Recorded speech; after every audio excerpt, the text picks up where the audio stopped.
Good evening, you're watching.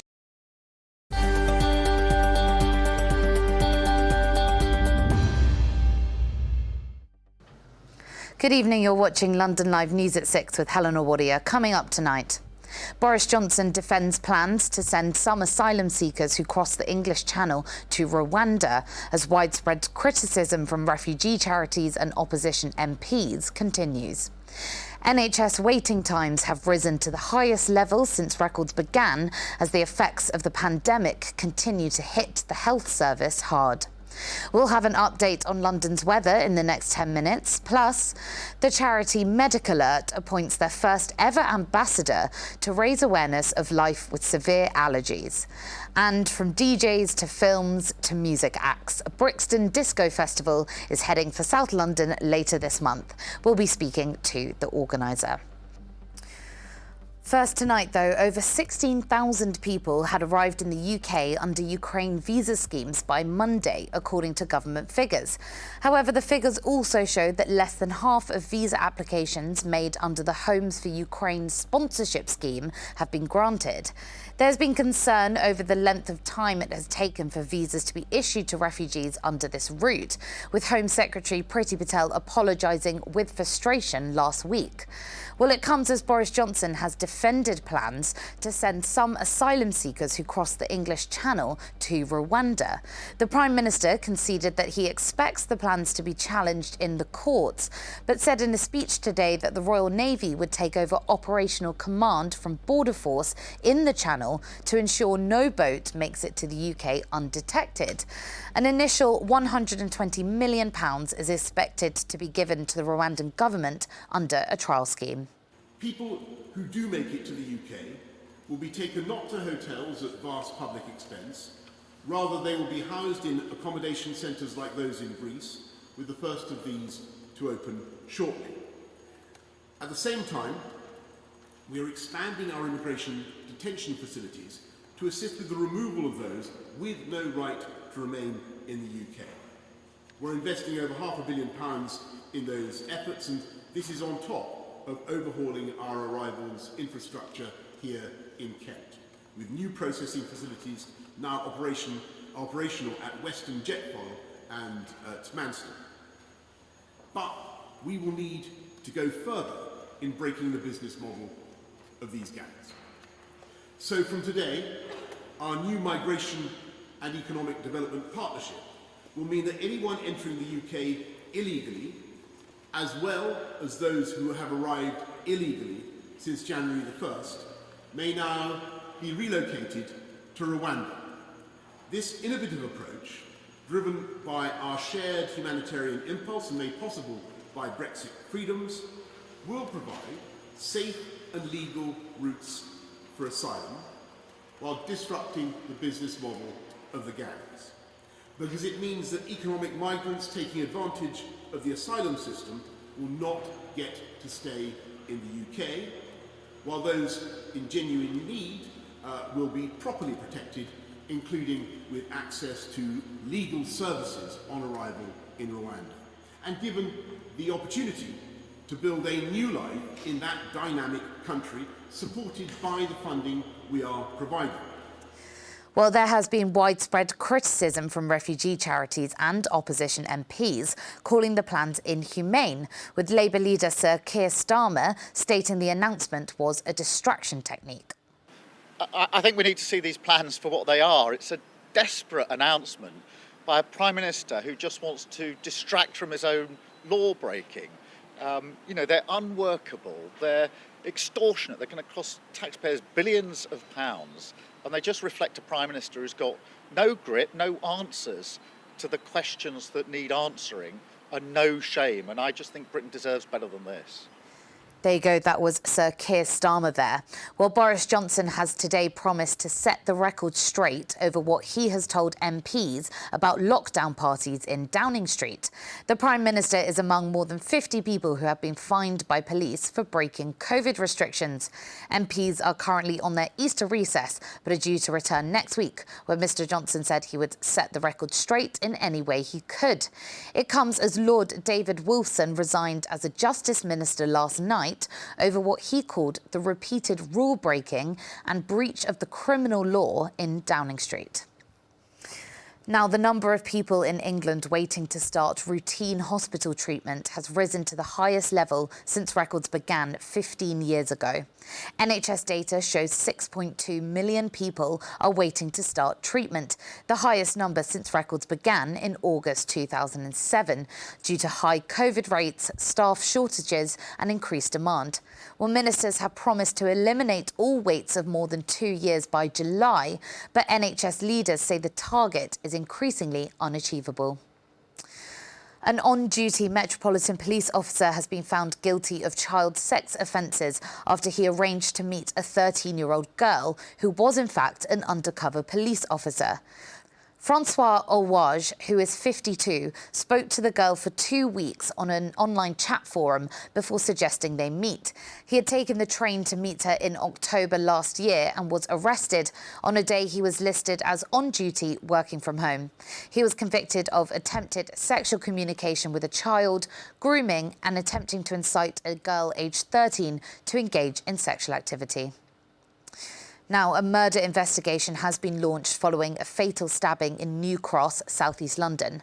Police were called just after 4 p.m. yesterday to a venue in Angus Street following reports of a fight. 16-year-old Tion Campbell-Pitter was found close to Fordham Park with stab injuries, and he was pronounced dead at the scene by paramedics.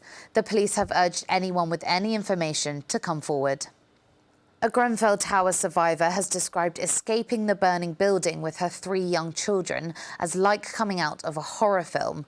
Mouna El Ogbani, her husband and 3 children, the youngest being 2 years old, bolted down 11 stories after a friend phoned them in the early hours of the morning on June 14, 2017. In a statement seen by the inquiry, the mother said firefighters were in the corridors as her family fled through thick smoke, which was ceiling to floor and which she could see zooming up the exterior once outside. Well, Miss El Ogbani has criticised the lack of support from the government and the Royal Borough of Kensington and Chelsea, saying there was no humanity and that her family relied on volunteers. Right, time for a look at the weather now. It remains cloudy this evening, but it is a mild night ahead with temperatures around 9 degrees overnight. Tomorrow morning starts cloudy, but there should be some sunny intervals throughout the day, with temperatures hopefully reaching 20 degrees.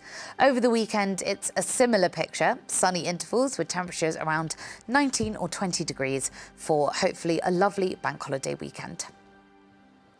Well, just before the break, let's bring you this remarkable story about a student from West London who did not realise she was pregnant until giving birth in a hospital toilet. Laleen Malik, who is 23, was suffering excruciating stomachache at her home in Greenford when her family rushed her to A&E to see what was wrong. Well, despite 2 previous negative pregnancy tests, Miss Malik gave birth unknowingly in the bathroom at Northwick Park Hospital. Well, 2 weeks later, she returned to the hospital and describes the moment she realised she became a mother. I was in the toilet in A&E, and then I started bleeding. So I told our nurse to call my mum because she had those sanitary pads that I needed. She came and then she gave me those pads and she was about to leave, but then she had this intuition that she needs to stay with me. Yeah, and then I emptied out the bowel. I was relieved because I was in so much pain, and yeah, I just honestly I cannot remember from then. I was in so much pain. I was like, thank God I've released my bowels. And then my mum was like, you need to flush out because I was like to my mum, I still need to empty some of the bowels out. Should I flush out? And then from then onwards, I pulled the blood and water came, and then I stood up a little bit. I was like, oh my gosh, what is this? And then she was like, did you put something like towels or like paper towels? I was like, no. She stepped forward, and that's when she saw his little structure. His little what? Sorry. Structure, like when the baby is born, like. Oh yeah. Of course. Yeah. And then she started crying. She was like she was like to me, don't you know you have a baby? Like I was pale, From then onwards, I was pale. My mind was out of blank. I was like, what do you mean? Like, she's like, there's a baby in the toilet. And that's when, bless my mum, she started grabbing the nurses from back and forth. Well, there you go. That was Laleen Malik there with her miracle baby. Right, time for a break now, but coming up, London Live's paper reviewer Matt Withers will be here to take us through what's making headlines in the local newspapers this week, including a futuristic plan for Hammersmith Bridge.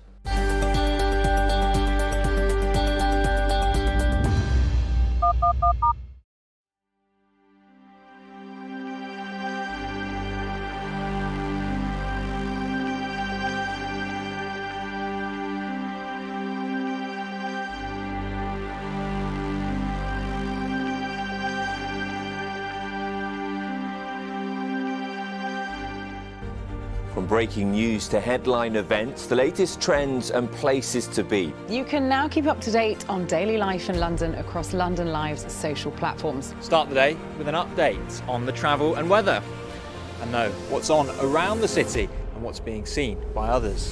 With stories from London Live's team of reporters and your videos of the news moments that matter. Minute by minute. That's London Live News on Twitter, Facebook, Instagram and more. Find us at London Live.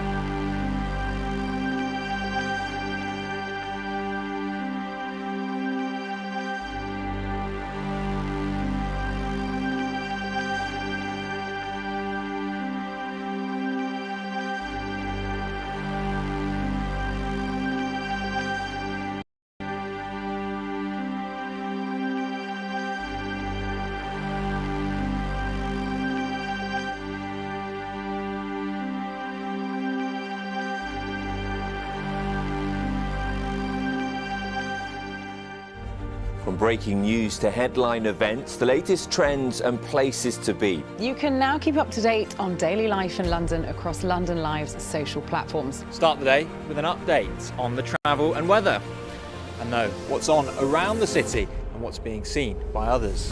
With stories from London Live's team of reporters and your videos of the news moments that matter. Minute by minute. That's London Live News on Twitter, Facebook, Instagram and more. Find us at London Live.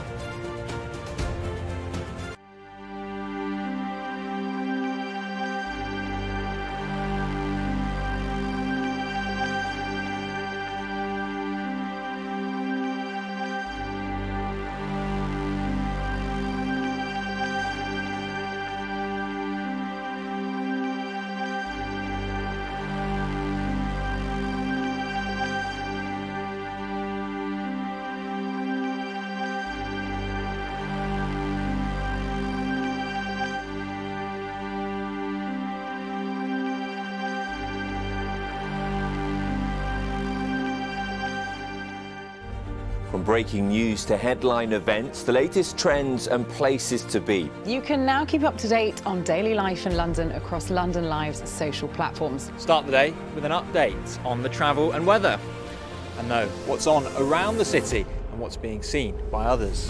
With stories from London Live's team of reporters and your videos of the news moments that matter. Minute by minute. That's London Live News on Twitter, Facebook, Instagram and more. Find us at London Live.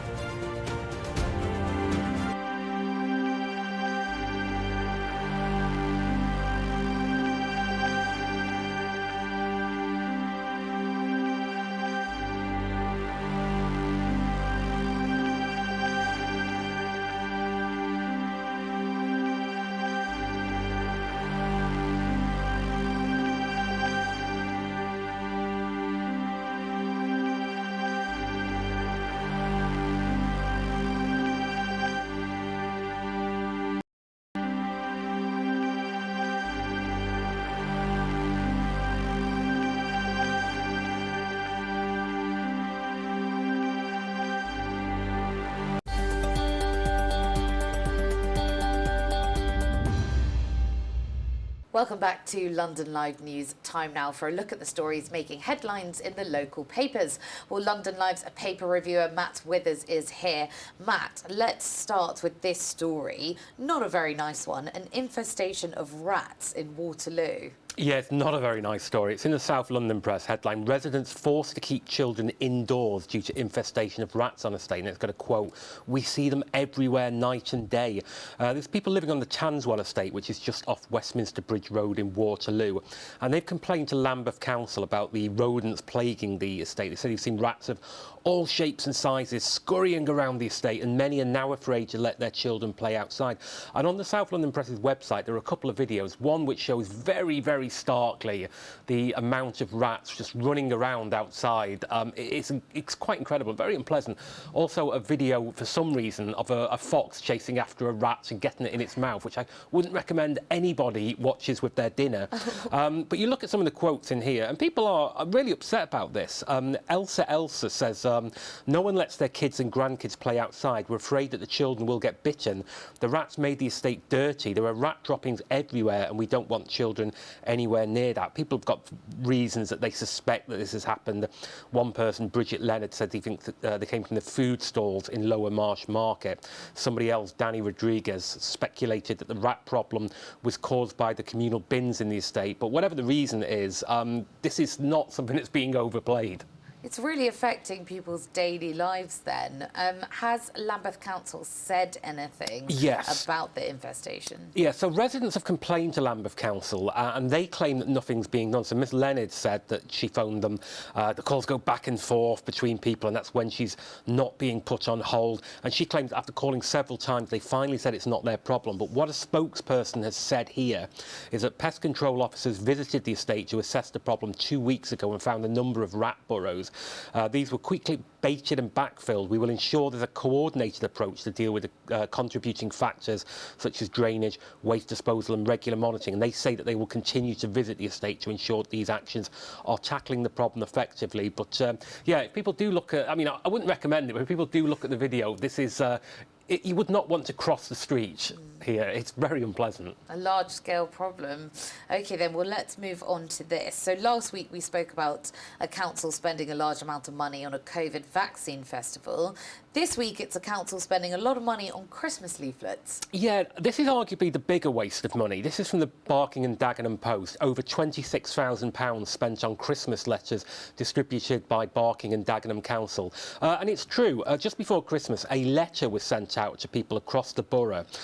It was signed by 3 local Labour councillors, and it had their headshots and their email addresses included in the header. It was a letter about what was going on locally. But somebody called Joe Lynch, who's deputy chairman of the Dagenham and Rainham Conservatives, was a bit unhappy about this. He said it was suspicious timing with the May elections coming up. So he put in a freedom of information request, and it did emerge that they'd spent £26,000 sending these letters out. So have Barking and Dagenham Council addressed the cost of these leaflets? Yes, they have said, I mean, the quote here is, we took the opportunity to use the December letter to tell residents about some of the changes happening in their local neighbourhood and borough-wide. For example, the film studios, because we want to make sure our residents benefit from the new jobs and skills opportunities the studios will bring. And some people will be saying, well, there are other ways of doing that. For example, you could put it online. Now, they have suggested that a lot of elderly people are not online. Now, I would perhaps argue that elderly people who are not online maybe aren't looking for jobs in filmmaking, but they've not particularly addressed that. Perhaps not, perhaps not.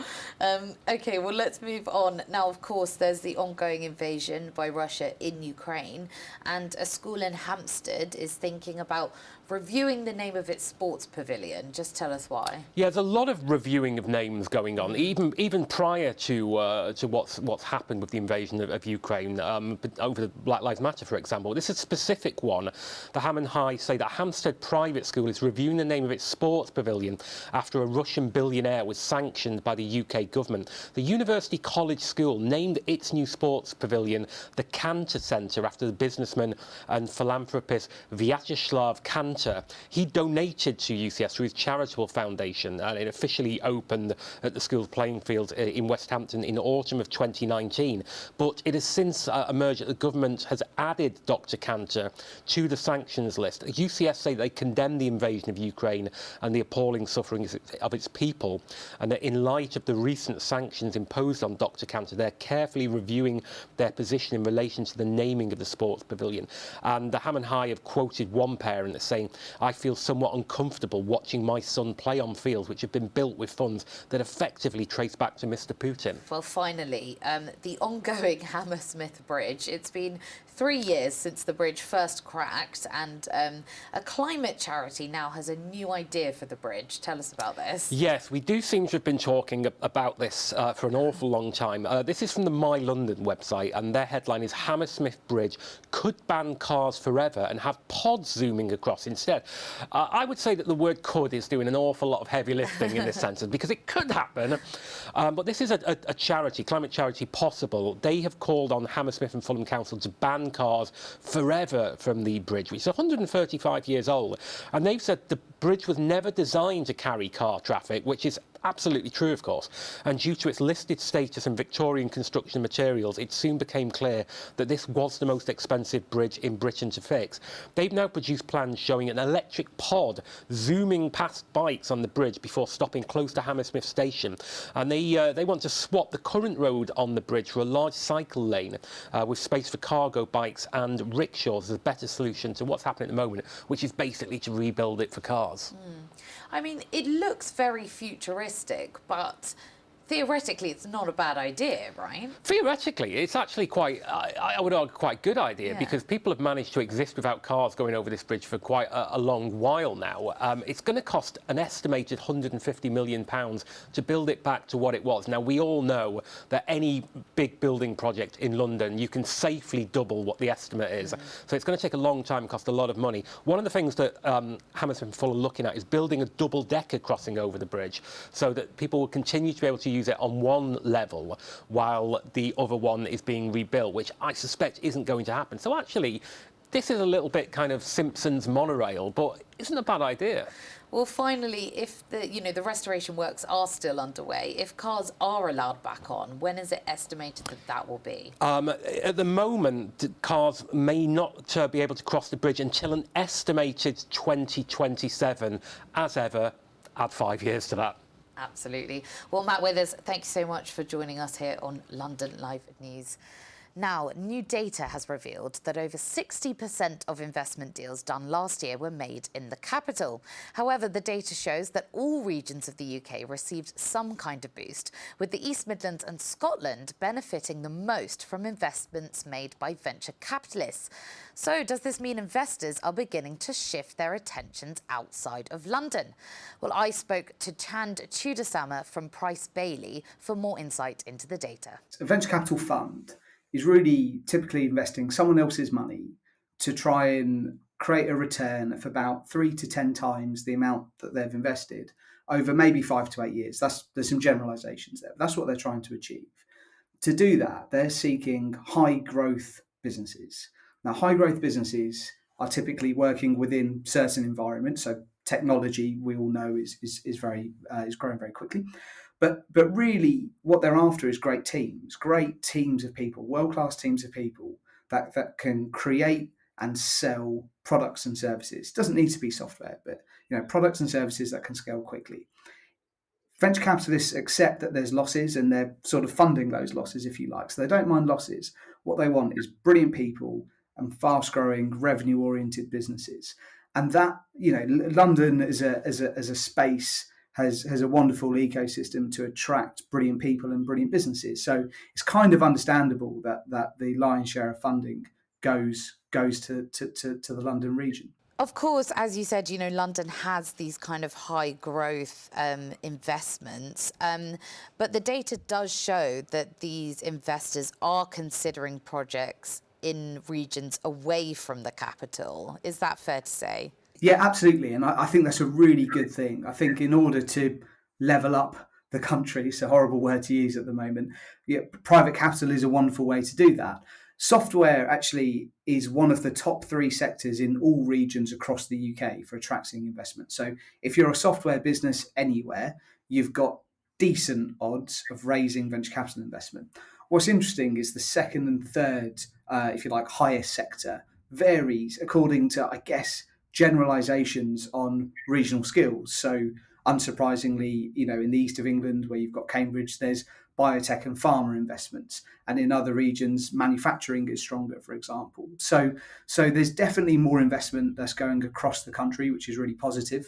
Software is always in the top 3, and I think regional skills drive the rest. So as an expert, is there any advice that you'd give business owners that are currently looking for investment via this method? My team at Price Bailey did a research study looking at about 1,200 businesses that raised funding, venture capital funding over 3 years. And what we found was if you haven't already raised £1.5 million of equity investment, you only have a 5% chance of raising £2 to £25 million of venture capital investment. That's really stark. And I'm afraid to say, I think that's only going to get harder. So I think the first thing is you need to already kind of be on the ladder in terms of raising investment, typically from angels or very small funds. I think you then need a brilliant team. And by brilliant team, I mean two or three individuals that have performed exceptionally well on a world-class stage, because venture capital investment is all about the people. I think, unfortunately, when it comes to software, the bar is going up in terms of the revenue state of those businesses. So a few years ago, VCs would say to us, if they've got £1 million of revenue and high growth, it's interesting. Now that number's 2 million. So I think actually just the bar is going up. And then I think the final thing is you've got to have what we would call product market fit, which is selling the right thing at the right time, at the right price, in the right way. And if you're doing that, sales go quicker. You don't get stuck. Everything just is it's got a little bit more spark. And I think if the sales of the product or the service is hitting bumps in the road, if it's too slow, then that's indicative that something's not quite ready for venture capital investment. There you go. That was Chudasama from Price Bailey. You're watching London Live News with Helena Wadia. A reminder of our top story coming up after the break. Plus, life with severe allergies. The charity MEDICALERT has appointed their first ever ambassador, and we'll be speaking with her after the break.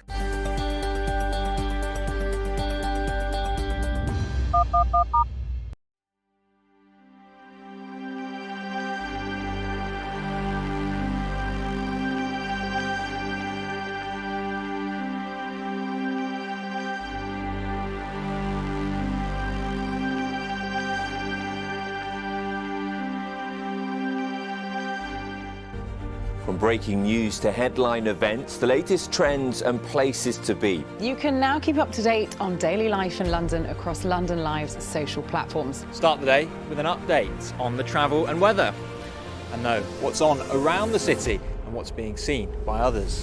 With stories from London Live's team of reporters and your videos of the news moments that matter. Minute by minute. That's London Live News on Twitter, Facebook, Instagram and more. Find us at London Live.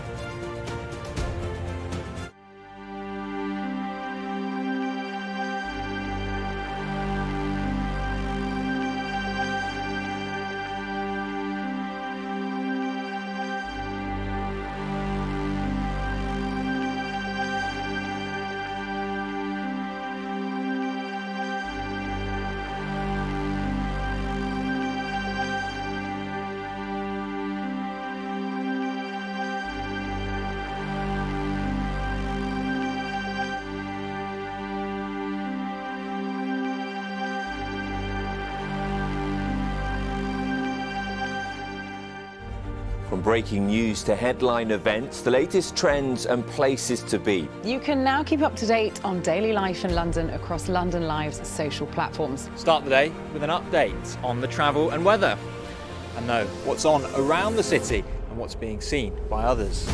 With stories from London Live's team of reporters and your videos of the news moments that matter. Minute by minute. That's London Live News on Twitter, Facebook, Instagram and more. Find us at London Live.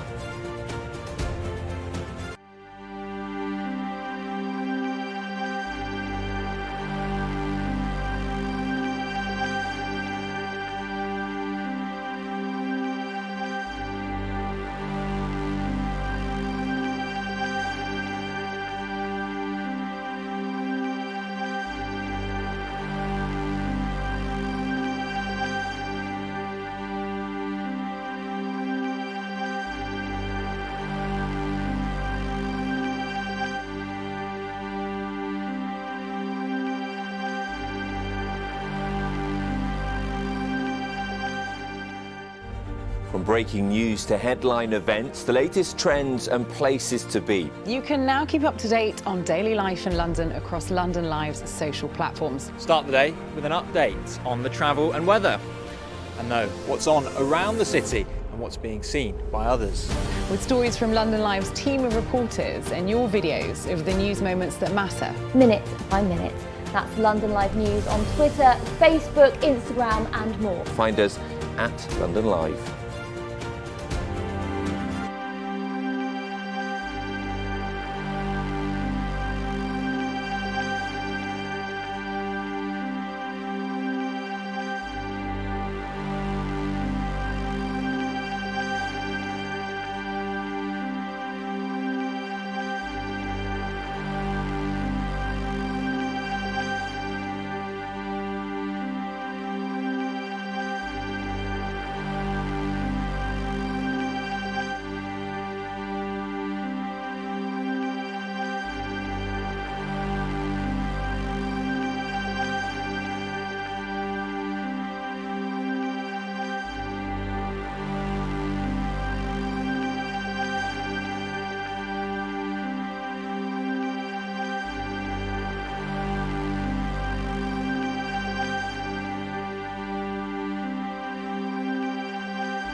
Welcome back to London Live News. A reminder of our top story. Over 16,000 people had arrived in the UK under Ukraine visa schemes by Monday, according to government figures.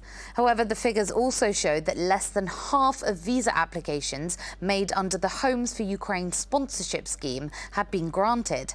There has been concern about the length of time it has taken for visas to be issued to refugees under this route, with Home Secretary Priti Patel apologising with frustration last week. Well, it comes as Boris Johnson has defended plans to send some asylum seekers who cross the English Channel to Rwanda. The Prime Minister conceded that he expects the plans to be challenged in the courts, but said in a speech today that the Royal Navy would take over operational command from Border Force in the Channel to ensure no boat makes it to the UK undetected. An initial £120 million is expected to be given to the Rwandan government under a trial scheme. We will need to go further in breaking the business model of these gangs. So from today, our new migration and economic development partnership will mean that anyone entering the UK illegally, as well as those who have arrived illegally since January the 1st, may now be relocated to Rwanda. This innovative approach, driven by our shared humanitarian impulse and made possible by Brexit freedoms, will provide safe and legal routes for asylum while disrupting the business model of the gangs. Because it means that economic migrants taking advantage of the asylum system will not get to stay in the UK, while those in genuine need will be properly protected, including with access to legal services on arrival in Rwanda, and given the opportunity to build a new life in that dynamic country, supported by the funding we are providing. The deal we've done is uncapped, and Rwanda will have the capacity to resettle tens of thousands of people in the years ahead. Well, there has been widespread criticism from refugee charities and opposition MPs calling the plans inhumane, with Labour leader Sir Keir Starmer stating the announcement was a distraction technique.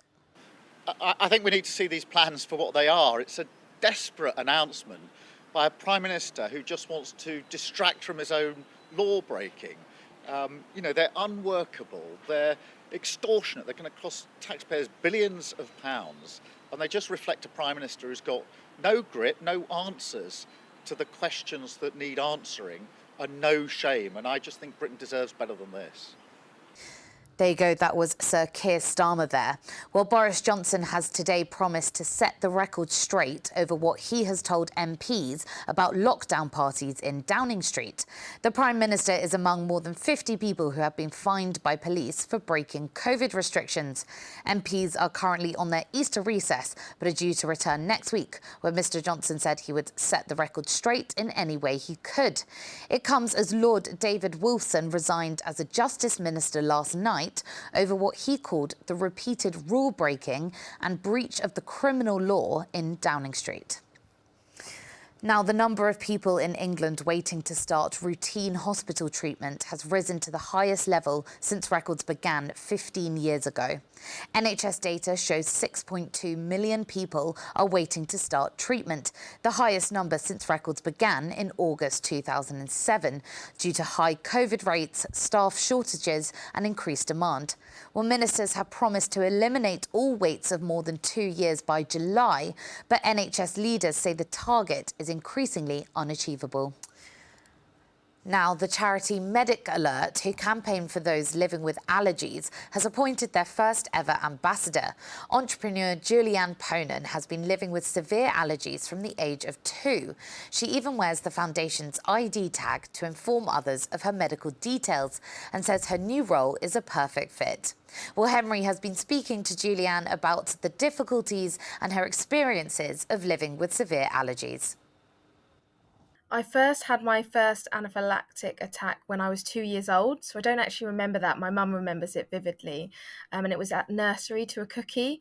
I collapsed, stopped breathing, and I was rushed to hospital, so it was really, really severe, very fast, and then I was diagnosed with multiple allergies to peanuts, tree nuts, chickpeas, lentils, sesame, and so many more. For someone living with allergies then, how careful do you have to be in just, the every day? And I assume everything takes a lot of planning as well. Everything takes so much longer than it would take a person without allergies. So, for example, if I was to travel anywhere in the world, I would have to ensure that that plane was safe for me to travel on. I've got the right food.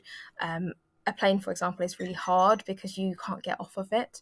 Any hotels that I stay out at, any restaurants I go to, and many restaurants actually we can't cater for you. So it makes it really, really difficult for someone like me. So people can understand a little bit better and how important the planning is for someone with allergies. What is the smallest, or maybe perhaps something people would overlook to give someone an allergic reaction? For example, in particular, allergies aren't always taken as seriously because there's a difference between intolerance and anaphylaxis. So for me, I'm even allergic if someone shakes my hands and they've eaten a nut.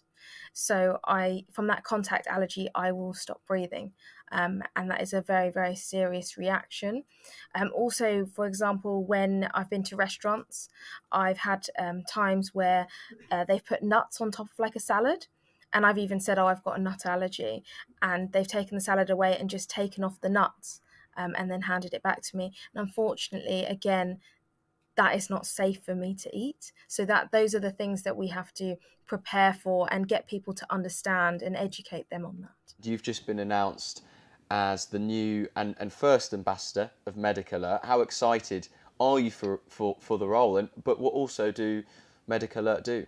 I'm extremely proud to be MEDICALERT's first ambassador because they've been going 66 years. So this is a huge thing for me personally, but also because I really want to change the lives for people with allergies. And MEDICALERT have already saved so many people's lives, and I'm there to help amplify this.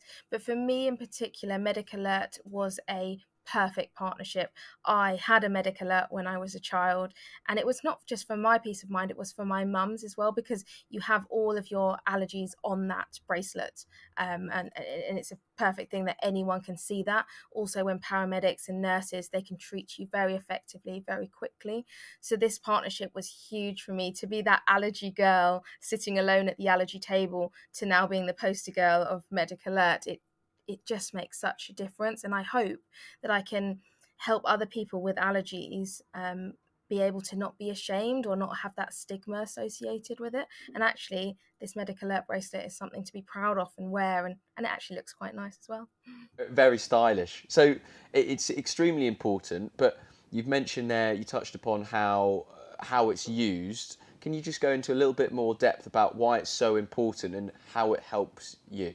So the ID itself, it can actually really save lives. The main reason for that is because it's a well-recognised symbol for all the NHS. It's recommended as well by the NHS.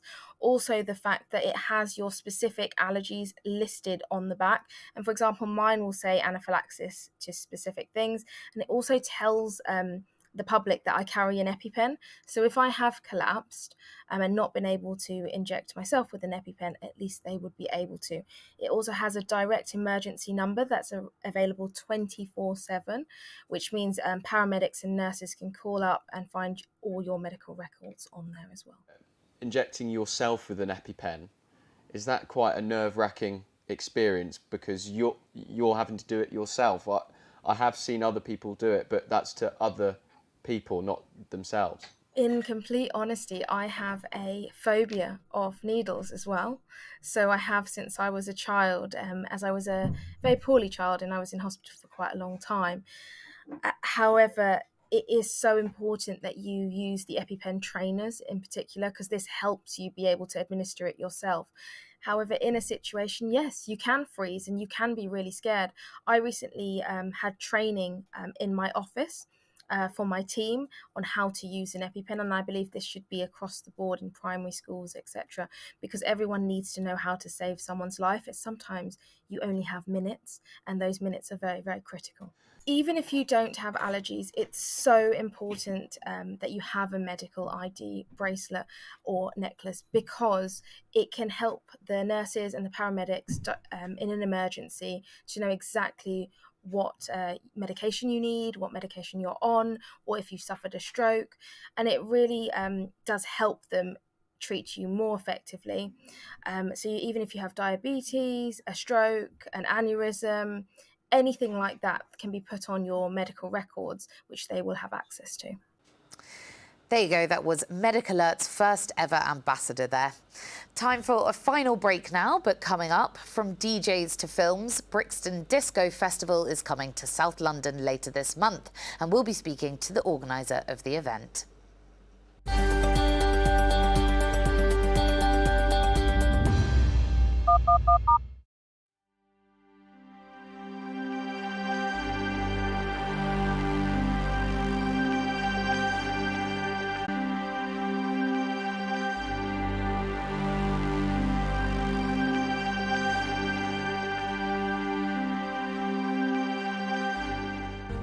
From breaking news to headline events, the latest trends and places to be. You can now keep up to date on daily life in London across London Live's social platforms. Start the day with an update on the travel and weather, and know what's on around the city and what's being seen by others.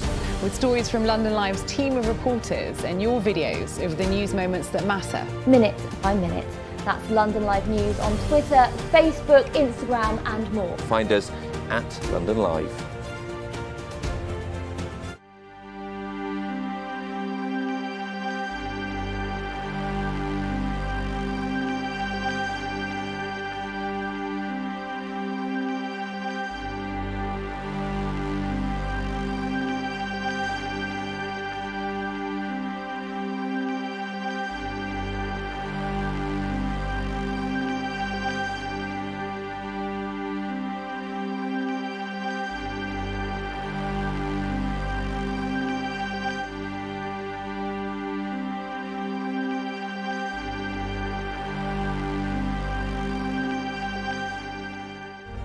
From breaking news to headline events, the latest trends and places to be. You can now keep up to date on daily life in London across London Live's social platforms. Start the day with an update on the travel and weather, and know what's on around the city and what's being seen by others.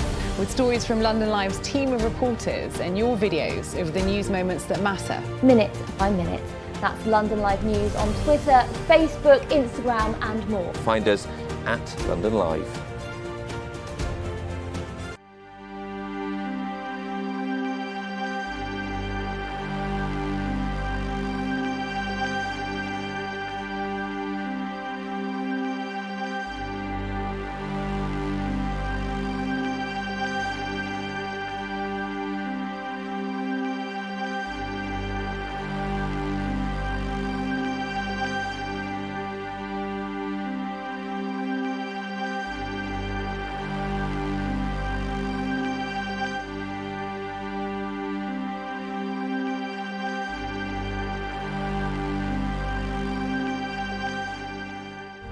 From breaking news to headline events, the latest trends and places to be. You can now keep up to date on daily life in London across London Live's social platforms. Start the day with an update on the travel and weather, and know what's on around the city and what's being seen by others. With stories from London Live's team of reporters and your videos of the news moments that matter. Minute by minute. That's London Live News on Twitter, Facebook, Instagram and more. Find us at London Live.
Welcome back to the final part of London Live News. Now, BRIXTON Disco Festival is coming to South London later this month. The multi-venue disco extravaganza, which surrounds Brixton's iconic Windrush Square, will feature lots of different events, from DJs to films, and a headline act from legendary French drummer, producer and composer Saron. Well, Hebe spoke to a co-organiser about what to expect and what is at the heart of the festival. Yeah, we're here today to talk about this year's BRIXTON Disco Festival, which is a multi-venue festival celebrating disco in the heart of Brixton. Tell me a bit more about where this festival is taking place and what makes it up. What kind of events are going to be on? So yeah, I mean, it's kind of the only thing of its kind that takes place currently in Brixton. So it's a multi-venue festival across all of the key venues surrounding Windrush Square, which include Electric Brixton, the Ritzy Cinema, Prince of Wales Brixton, Brixton Village, and then, yeah, just the surrounding areas. So, yes, it's quite a free-flowing, multi-venue thing where once you get a wristband, you can move freely between the different locations. There are live performances, plenty of like high-profile DJs. There's a more diverse style of entertainment, so we have stuff like Q&As, talks with like legendary producers and musicians, and this year, quite excitingly, we've got a screening of the iconic film Paris is Burning. Tell me a bit more about why you guys picked this film to screen at the Ritzy.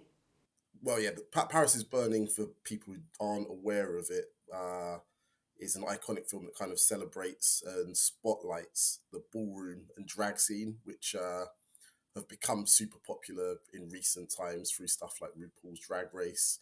And I think just increasingly, I see a lot more mainstream media presence of drag and ballroom culture. And large part of that sort of emanated from the same places as the roots of disco music with queer, black and brown communities. So this film is kind of recognised as one of the best or sort of most widely known of its type in sort of modern cinema. So at the heart of this, you guys are really bringing awareness to where disco came from, I guess. What do you hope people coming to explore and enjoy the festival are going to take away with them and learn? I think it's kind of a mixture of we kind of want to give something for everyone. So it's not only just educational, but I'd say at the heart of the festival, it's a feel-good celebration. And I think disco really is that. It's just a very uplifting and fun genre. So you get a lot of casual fans. However, for the more sort of dedicated and knowledgeable fans or whatever, or people who are keen to find out about the history and the roots, we also kind of have options such as like the film screenings, Q&As and talks with different DJs and producers. So yeah, I think we just kind of like to keep that culture and history alive through the festival. And your lineup, you've obviously got a really eclectic kind of lineup of things going into the festival, from films to DJs, etc. Is the lineup kind of South London based, or have you got people from all around London to come and participate together? There's a good mix of the whole of London. I'd say possibly the heart of it, there is a good core of Brixton and South London DJs and performers.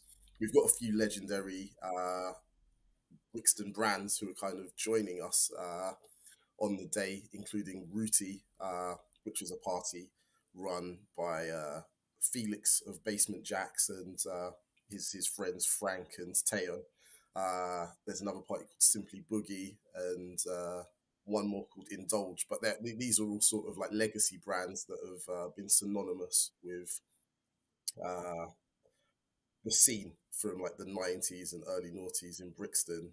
So yeah, there is like a really strong Brixton core to the festival. But beyond that, obviously we also have international talent from France and further afield joining us for the festival. There we are. Brixton Disco Festival will be taking place on Saturday the 30th of April.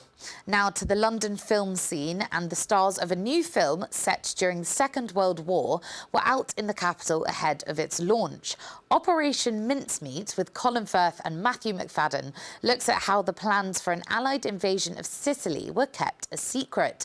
Well, despite the serious subject matter, it has been described by the actors as a humorous escape from the challenging times happening in the world today. In 5 weeks, 100,000 British forces will strike Sicily's southern shore. Unfortunately, the Nazis know of our intentions. So we're going to play a humiliating trick on Hitler. Well, it's odd because it was another world, wasn't it? You know, when we finished this, it was more than 2.5 years ago, perhaps, when we started. And having this reunion, we haven't seen each other since, you know, the lost years. And so it's really thrilling to be back together. Well, I'm a spy, a rather brilliant spy, members of whose family are here tonight, which is quite sort of exciting for me, actually. I'm rather starstruck. No, this is a man who was a brilliant barrister, who found himself working with the intelligence services during the war and applying that extraordinary mind to these spy ruses, which are they're not normal, conventional, logical things. I mean, we learned that spycraft is sometimes to have ideas which are completely bonkers. Because the more logical you are, the more people can guess what you're about, because you can decode logic. You can't really decode bonkers. So, well, there are always some challenges. I mean, given what real challenges are in the world, one's always a little bit embarrassed about to say it. But yeah, I mean, it's not easy to get it right. It's not easy to simulate spontaneity when you're waiting for a long time and then repeating things. And, you know, there are always things that go wrong on a film set. And but they're not the sharp end of the world's challenges. I think we always feel very lucky to be doing it. So I played Ian Fleming, the Ian Fleming of Bond fame, and he just, by mad coincidence, was a part of this plot that to deceive the Germans. And it's almost like the plot of a Bond novel, and he was really there, which is brilliant.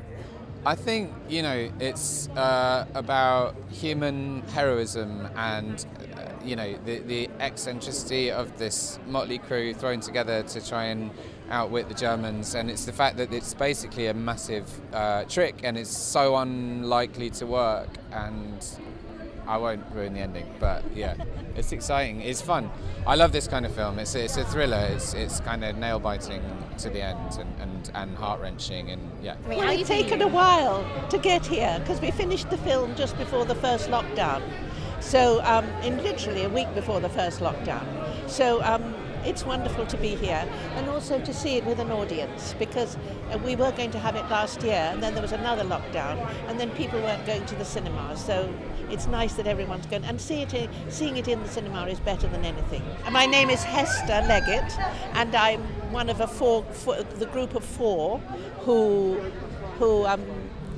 cook up the idea. I'm not going to spoil it for people. And it's a very long, if I started to explain, it would take far too long. I mean, you can't believe the story and you can't believe it's true. So it was amazing that it ever got off the ground. I mean, the idea originally in 1943. But it's a wonderful story and I'm glad that it's going to be shared with everybody. The plan is highly implausible. So when can it be ready? Well, what say we start with the easy part and find ourselves a corpse? Well, that film is out across cinemas in the UK from tomorrow and on Netflix later in the year. Time for a final check on the weather now. It remains cloudy this evening, but it's a mild night ahead with temperatures around 9 degrees overnight. Tomorrow morning starts cloudy, but there should be some sunny intervals throughout the day, with temperatures hopefully reaching a lovely 20 degrees. Over the weekend, it's a similar picture, sunny intervals with temperatures around 19 or 20 degrees for the bank holiday weekend.